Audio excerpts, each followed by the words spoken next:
ay paano ba natural light photography. So sa video ito tatalakayin natin yung dalawang ilaw na maire-recommend ko sa'yo kapag baguhan ka pa lang sa photography. So without further ado, let's get started and roll the intro.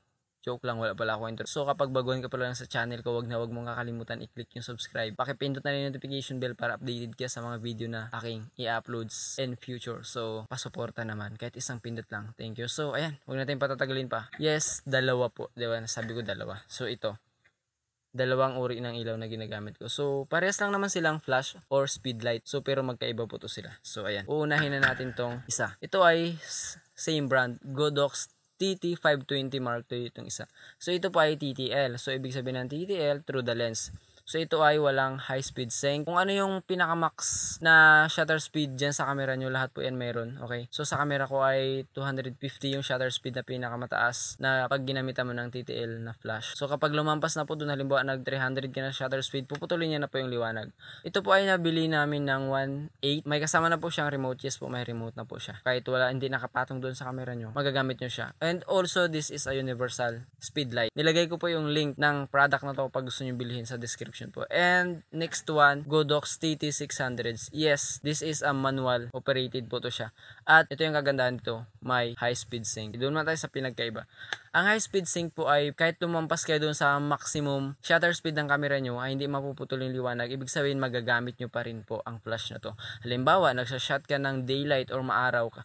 Siyempre, ibuboost po natin yung shutter speed natin. So, tataasan natin, sabi natin 1/1000. So, magagamit po itong TT600 na Godox na to. So, kasi nga may high speed sync siya. And also, separate po yung remote nito para po magamit natin ng pangmalayuan as a wireless, no? Hindi katulad nito ay may kasama ng remote. Ito yung dahilan kung bakit ako bumili ng TT600 kasi may high speed sync siya. Magagamit mo siya as sa mga maaaraw na sitwasyon. So, bakit nga ba kailangan natin yung mga ilaw na to? As a photographer, syempre, kailangan natin ito lalo na pag sa mga event or indoor shot. Pag nasa indoor na po kasi tayo, hindi na sapat yung source ng ilaw na nanggagaling sa labas or sa natural light. So, kaya kailangan natin ng artificial light like this, speed light.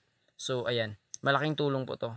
So, ayan. Tulad na sinabi ko, lahat ng link ng mga product na to nilagay ko sa description kapag gusto nyo pong bumili. So, kung papapiliin ako kung saan yung gagamitin ko, syempre po, gagamitin ko yung manual na to. Syempre, anywhere, anytime, kahit saang sitwasyon, pwede po siyang gamitin. Maaraw man yan, mapamadilim, pwede po siya since na manual at may high speed sync. Kapag tinatamad ka mag-settings or tamad ka, gusto mo ng automatic, this is for you, TT520 Mark II. Hindi mo na kailangan yung settings to kasi nga TTL through the lens. Hindi katulad ng ganitong flash na magsa-settings ka pa. Ito po yung advice ko sa mga baguhan na photographer, no. Kapag bibili kayo ng flash, kapag nahirapan ka sa manual, ito na yung may recommend ko sa'yo. Itong TT520. And also, this is a universal. Pwede po siya kahit sa ang camera. So ayan, hanggang dito lang ang aking video, no. So wag na nating patatagalin pa, baka maboring na kayo.